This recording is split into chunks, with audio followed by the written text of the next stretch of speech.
আসসালামু আলাইকুম। আমরা ছোট্ট একটা কাজ দেখবো, সেটা হচ্ছে যে প্রোগ্রামারটা কিভাবে ব্যবহার করতে হয়। প্রোগ্রামারের কাজ হচ্ছে আমরা যে কোডটা বাইনারি কোড আর কি, মেশিন কোড, যে মেশিন কোডটা জেনারেট করবো প্রোগ্রাম আমাদের থেকে, আইডিই থেকে, সেই মেশিন কোডটা কিভাবে প্রোগ্রামারের হেল্প নিয়ে মাইক্রো কন্ট্রোলারে ডাউনলোড করতে হবে সেই প্রসেসটা দেখবো। এটা খুব সিম্পল টাস্ক, শুধু তোমাদের মনে রাখার জন্য একটা ভিডিওতে রাখছি। আমি একটু স্ক্রিনটা শেয়ার করি। এটা এটা হচ্ছে,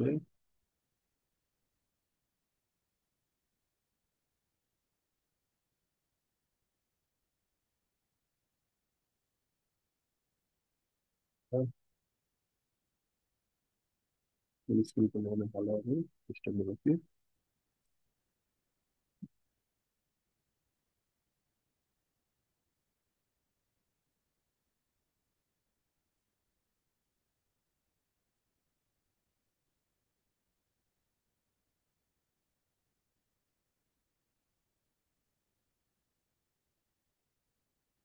ওকে,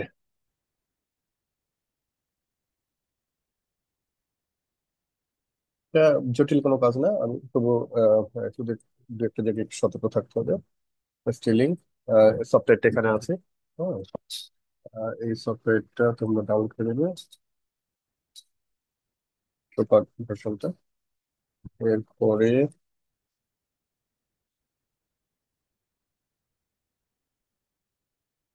আমি যেটা ডাউনলোড করেছি সেই স্ক্রিনশট গুলো নেওয়া হচ্ছে। মানে এখানে দেখাচ্ছি আর কি, ডাউনলোড হলো। আচ্ছা, এখন আমরা এইটাতে এই দুটো বোর্ড, ব্লু বোর্ড, এটা এই বোর্ডে আমরা এটা ডাউনলোড করব। এবং ডাউনলোড করার জন্য একটা প্রোগ্রামারের হেল্প নেবো। হ্যাঁ, এই প্রোগ্রামারই সফটওয়্যার স্টিলিংটা আসলে ড্রাইভার বলা যায়। এই যে এইটা হচ্ছে আমাদের প্রোগ্রাম, এটা হচ্ছে আমাদের টার্গেট। হ্যাঁ, আমরা STM32 কে টার্গেট করেছি। তো এখানে অনেকগুলো পিন, এটা একটা ডেভেলপমেন্ট বোর্ড। এই যে এটা এটা মাইক্রো কন্ট্রোলার STM32 F সিরিজের একটা মাইক্রো কন্ট্রোলারের সাথে এখানে কিছু পিন ইন্টারফেস দেওয়া আছে করার জন্য। এবং এখানে কিছু যে চেস্টার অসিলেটর এই বোর্ডে সংযুক্ত করা আছে। এগুলো আমাদের আলাদা করে সংযুক্ত করার দরকার নাই। এই বোর্ডে যে পিন লেআউটটা আছে সেই পিনগুলো বিভিন্ন মোডে বিভিন্ন ধরনের ফাংশনালিটিস এর জন্য ব্যবহার করা হয়। আহ, সেটা এই ডায়াগ্রামে একটা সামারি সুবিধা আর কি। এক ডায়াগ্রাম থেকে বোঝা যাবে যে এটা কি কি। এটা হচ্ছে রেগুলার মোড, হ্যাঁ, একটা হচ্ছে রেগুলার মোড, তারপর হচ্ছে এটাকে অল্টারনেট মোড বলা হয়। তো এগুলো আমরা যে রেফারেন্স ম্যানুয়ালিতে ডিটেলস পাবো, এখানে এটা আলোচনার বিষয় না, এটা পরে দেখবো আমরা।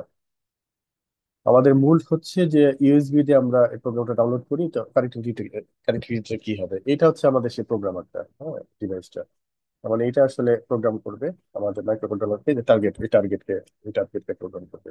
প্রোটিন বা যে ব্ল্যাক যেটা আপনাকে এই কানেকশনটার জন্য, যে এইটাকে যদি আমরা, যে এই যে এটা একটা ইন্ডিকেটর, এই যে যে এটা আছে, কাটা যে জায়গাটা আছে, সেটা দেখে আমরা পিন লেআউটটা দেখতে পাবো, যে কোনটা আপার পার্ট কোনটা লোয়ার পার্ট আর কি। আর এটা হচ্ছে আহ, বিভিন্ন মডেল আছে। তো আমরা এখানে এটা কি জ্যাকেট, তাই না? জ্যাকেটটাকে খোলা যায় আসলে, এই অংশটুকু টান দিলে খুলে যায়। এটা হচ্ছে ইউএসবি ইন্টারফেস। এটা তার একটা আহ, ইয়ে আর কি, কভার। এই কভারটা আমরা খুলে ফেলতে পারি, আর এই জ্যাকেটটাও খুলে ফেলা যায়। তো আহ, যে বিষয়টা এখানে ইম্পর্টেন্ট সেটা হচ্ছে জ্যাকেটটা এটার সাথে লাগানোর জন্য বা সংযুক্ত করার জন্য এই যে হোলটা আছে, পিন লেয়ারটা একই ইসে থাকে, অ্যালাইনমেন্টে থাকে। এবং সাধারণত লাগানো কষ্ট হয় যদি অ্যালাইনমেন্ট আমরা মানে জ্যাকেটে জাস্ট উল্টো করে লাগে, মানে এটা যদি নিচের দিকে যায় আর নিচটা ফাঁকা, নিচটা উপর দিকে আসে, তাহলে এটা কষ্ট হয়। তবে বেশ শক্তি টক্তি দিলে আবার লাগানো যায়। তো এই লাগাতে গেলে তখন হচ্ছে পিন লেআউটটা জ্যাকেটের মতো করে যদি চিন্তা করি, তখন সমস্যা দেখা দেবে। তো, আহ, ভুল হয় আর কি। যদি কেউ ভুল করে জ্যাকেট লাগায় তখন এটা মিসগাইড করে আমাদেরকে, যেটা একবার হয়েছিল আমাদের। এইটাই শুধু সতর্ক করার জায়গা, বাকিগুলো খুবই সিম্পল। আমরা তিনটা এই যে বিভিন্ন ধরনের মডেলের আছে, বাজারে পাওয়া যায়। এটা একটা প্রোগ্রামার, এটা একটা প্রোগ্রামার, সব এসটিএম বিভিন্ন ভার্সন আর কি। এটা একটা, আমাদের ডিপার্টমেন্টে দুটোই বেশি। এই যে এইটার এটা দুটো দুটো বেশি, দুটোই তোমাদের মাথায় রাখলে হবে। ওকে, এখন এই কানেকশনটা দিব হচ্ছে, কানেকশনটা সিম্পল। জাস্ট এখানে যা যা লেখা আছে আর এখানে যা যা লেখা আছে, হ্যাঁ, এটা তো আম, খুবই সোজা। যে একটা হচ্ছে আমরা সাধারণত 2 4 6 8 নাম্বার পিন, বাট পাঁচটা পাঁচটা মতো 10টা পিন আছে দুটো সারিতে। তো আমরা এটা দেখেই এটা আবার খোলা যায় জ্যাকেটটা। এটা আগে বলেছি, জ্যাকেট খুলে ভিতরেও লেখা থাকে অনেক সময়। ভিতরে লেখাটা মোর রিলায়েবল, যেটা সার্কিট বোর্ডের উপরে লেখা আছে। জ্যাকেটের উপরে লেখাটা বললাম না, জ্যাকেটটা সাধারণত ঘোরানো খুব কঠিন আর কি। কারণ এটা এই যে ইউএসবি ইন্টারফেস যেটা বেরিয়ে আছে সেটার সাথে একটা হাইটের সম্পর্ক আছে। সেটা উল্টো করে লাগালে মানে এটা সংযুক্ত করাটা আসলে খুব কঠিন। তাও একটু শক্তি দিয়ে করা যায় আর কি। তো এটা করলে মিসগাইড করবে, সেজন্য জ্যাকেটটা ওকে। তো জ্যাকেটে যদি কাজ না করে তখন জ্যাকেট একটু খুলে দেখতে হবে যে ভিতরে আবার লেখা থাকে এই জায়গায়, সেটা কনফার্ম করার জন্য। এটাই দেখি যে এটা হচ্ছে এইটা খুব মাথায় রাখতে হবে কানেকশনটা। মানে এটা যেন ভুল হয়, পার্টিকুলারলি গ্রাউন্ড আর হচ্ছে সাপ্লাই। হ্যাঁ, এই দুটো ভুল হলে বিপদ। এই দুটো বিপদ মানে হয়তো প্রোটেকশন যদি না থাকে, সাধারণত অনেক সময় টায়ার দিয়ে প্রোটেকশন দেওয়া হয় সাপ্লাই লাইনে। একটা কেউ রিভার্স কানেকশন দিলে যেন কারেন্ট ফ্লো না করে, থাকে অনেক সময়, বা না থাকতে পারে আর কি। এনিওয়ে, সেটা বড় কথা না। বড় কথা হচ্ছে যে আমরা যেটা স্ট্যান্ডার্ড রেফারেন্স আছে আমরা সবসময় রেফারেন্স ব্যবহার করবো, তার বাইরে যাবো না, রুলের বাইরে যাবো না। এটা হয়ে গেল। আহ, খুব আবারও বলছি যে আহ, এটা ধরে কাজ করা যেতে পারে, নো ডাউট, কোনো সমস্যা নেই। কিন্তু ভুল হওয়ার মানে আমাদের ক্ষেত্রে একবার ঘটেছিল, হ্যাঁ, যে আমরা এটা জ্যাকেটে যেভাবে লেখা আছে ভিতরটা একটু ডিফারেন্ট ছিল। এটাতে বেশ কষ্ট পেতে হয়েছে, হয় না হয় না হয় না, অনেকক্ষণ পরে যেমন একটা ক্ষেত্রে হয়েছিল। বাকি সিলিং যেগুলো ছিল সেগুলো ঠিক ছিল, অনেকগুলো আছে তো। তো এইটাই একটা এক্সপিরিয়েন্স যেটা শেয়ার করার মতো। আর বাকিগুলো তো কোনো সমস্যা নাই। এগুলো অনেক অনেকগুলোই পয়েন্ট নিয়ে আছে, প্রোগ্রামারের লাইন আছে, সবগুলো লাইন আসলে আমাদের ব্যবহার হয় না। আমরা সাধারণত আহ, অল্প এটাই ব্যবহার করি। তো 4টা লাইন মাত্র ব্যবহার করি। এটার একটা ছবি কিভাবে কানেক্ট করতে হবে, এটার একটা মডেল, এটারও একটা ছবি। যতটুকু সম্ভব হয়েছে আমি বিভিন্ন ওয়েবসাইট থেকে এগুলো ডাউনলোড করেছি এক জায়গায় সামারাইজ করার জন্য। আলাদা আলাদা সাইট আমি দেখেছিল। আচ্ছা, এইখানে একটা এলইডি আছে, এসটি লিঙ্কের এলইডিটা। এই এসটি লিঙ্কের এলইডিটা কি বুঝতে হবে, মানে হচ্ছে যে স্ট্যাটাস গুলো আর কি। যে এসটি লিড আবার এটা ফের একটা পাওয়ার এলইডি ইস্যু আছে, তাই না? কন্ট্রোলার বোর্ডে আছে, এটাও ব্লিঙ্কিং টিঙ্কিং করে বোধহয় সম্ভবত। স্ট্যাটাস নাকি যাই হোক, ভুলে গেছি। তো এলইডি যদি ব্লিঙ্ক করে তার অর্থ কি? এলইডি যদি ব্লিঙ্ক না করে স্টেবল থাকে তার অর্থ কি?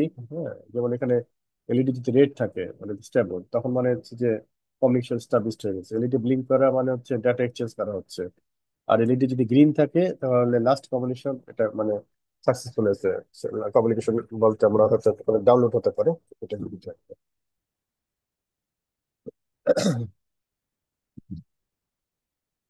আচ্ছা, এইখানে আহ, এই যে এটা কানেকশন না, একটা প্লাগের চিহ্ন আছে, তার মানে এটা কানেক্ট করতে হবে।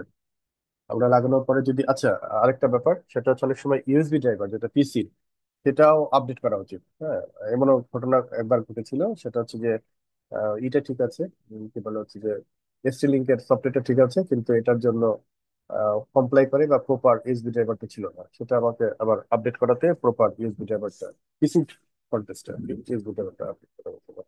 তো এটাও একটু মাথায় রাখা দরকার যদি কখনো এরকম ঘটনা ঘটে। আসলে যেসব ট্রাবল ফেস করেছি সেগুলো বলছি, এর বাইরেও অনেক ট্রাবল থাকতে পারে। যারা যারা কাজ করেছে তাদের অনেক এক্সপিরিয়েন্স আছে, তারা আরো ভালো বলতে পারবে। তারপরে এটা কানেক্ট করবে জায়গাটায়। এটা যদি সাকসেসফুলি কানেক্ট করতে পারে তাহলে যে কানেক্ট হয়ে গেল। হ্যাঁ, কানেক্ট হলে এই নিউজ লোকেশনের আমরা কন্টেন্ট গুলো দেখতে পাবো কি কি আছে। মানে এগুলো আসলে আমাদের প্রোগ্রাম, এগুলো হচ্ছে আমাদের কোড, আজকে ভ্যালুতে কোড গুলো দেওয়া আছে।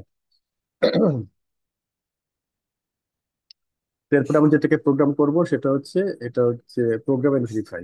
হ্যাঁ, প্রোগ্রাম এন্ড ভেরিফাই মানে হচ্ছে আমাদের প্রোগ্রামটা এখন থ্রু দিস প্রোগ্রামার, এমএসসি লিঙ্কের যে প্রোগ্রামার আছে সেটার মাধ্যমে আমরা মাইক্রো কন্ট্রোলার ডাউনলোড করবো। সেটা হচ্ছে এইখান থেকে আসতেছে টার্গেট, টার্গেট থেকে প্রোগ্রাম এন্ড ভেরিফাই। ঠিক মতো প্রোগ্রাম হয়েছে কিনা, মানে ডাউনলোড হয়েছে কিনা, দুটো একসাথে হয় আর কি।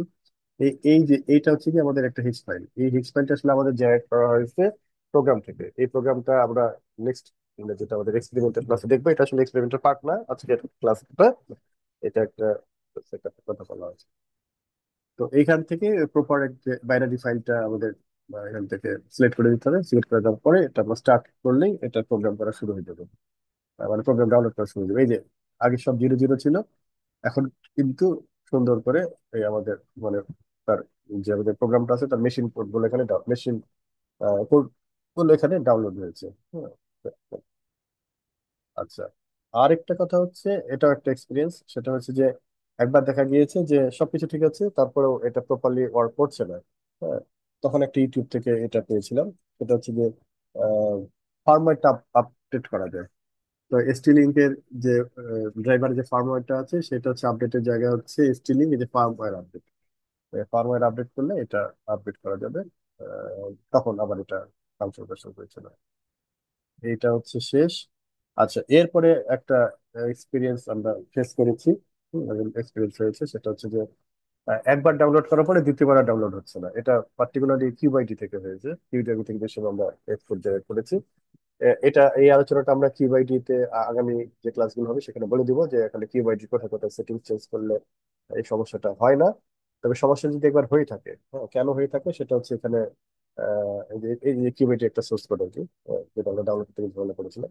সেটা হচ্ছে কি যে এটা ডিফল্ট এখানে যে এটা আছে, এই যে আহ, এটা আমাদের ডেভেলপমেন্ট বোর্ড, সেই জাম্পার সেটিংস একটু চেঞ্জ করতে হয়। ডিফল্ট যে জাম্পার সেটিংসটা থাকে, এটা হচ্ছে মানে বুট লোডার কোথা থেকে লোড হবে সেটা একটা অ্যাড্রেস আর কি, বুট লোডারের লোকেশন। হ্যাঁ, তো ডিফল্ট একটা বুট 0, বুট 1, বুট 0-তে এই সাইডটা হচ্ছে 0, এই যে ওয়ান লেখা আছে, এই সাইডটা হচ্ছে 1। এটা আমরা ওখানেও বলেছি, আমাদের পরবর্তী ক্লাসেও এটা ভিডিওতে বলা আছে। তো এইটা যদি সিলেক্টেড থাকে, তখন দেখা যায় যে বুট 0 যদি 0-তে সেট থাকে, তাহলে এটা আসলে মেন ফ্ল্যাশ মেমরি থেকে এটা বুট করে, বুট লোডারটা। হ্যাঁ, তো সমস্যা যেটা হয় যে কিউবাইটিতে ডিফল্ট সেটিংস থাকে হচ্ছে নো ডিবাগ। এটা আমরা কালকের মানে নেক্সট ক্লাসে দেখবো। ওই নো ডিবাগটাকে কোন একটা সিরিয়াল ওয়ার ডিবাগ মোডে নিয়ে যেতে হবে, তাহলে ঝামেলাটা হবে না। আচ্ছা, এনিওয়ে, যদি এটা ভুল করে কেউ নো ডিবাগ করে থাকে, তখন আমরা যেটা করবো আসলে বুট লোকেশনটা চেঞ্জ করে দেবো এটা দিয়ে। হ্যাঁ, এই বুট লোকেশন যেটা ছিল যে এই জায়গাটায়, যেখানে টেবিলে বলা আছে বুট লোকেশন থেকে স্টার্ট করবে 0-0-তে, আমরা বুট লোকেশনটা চেঞ্জ করবো, কারণ এটা এই লোকেশনে অলরেডি নো ডিবাগে একটা কোড লোড হয়ে গেছে। হ্যাঁ, যেহেতু আর ডিবাগ করার সুযোগ নেই, সুতরাং নতুন করে আর আপডেট করার সুযোগ দেয় না। এই কারণে আমরা এটাকে মেমরি লোকেশনটা চেঞ্জ করে আহ এই যে কি বলা হচ্ছে কোথায় নিয়ে যাবো, এই লোকেশনে নিয়ে যাবো। এটা হচ্ছে রেফারেন্স ম্যানুয়ালে আছে। আমি যে কথাগুলো বললাম, এই কথাগুলো রেফারেন্স ম্যানুয়াল, এই ম্যানুয়ালে সব পাওয়া যাবে। এই নিয়ে আমরা দ্বিতীয়বার যদি চেঞ্জ করি তখন এটা সমস্যাটা হবে না। এটা হচ্ছে আসলে মেমোরি ম্যাপটা আর কি কোথায় কোথায় থাকে। এ পর্যন্তই আমার জন্য। ভালো থেকো।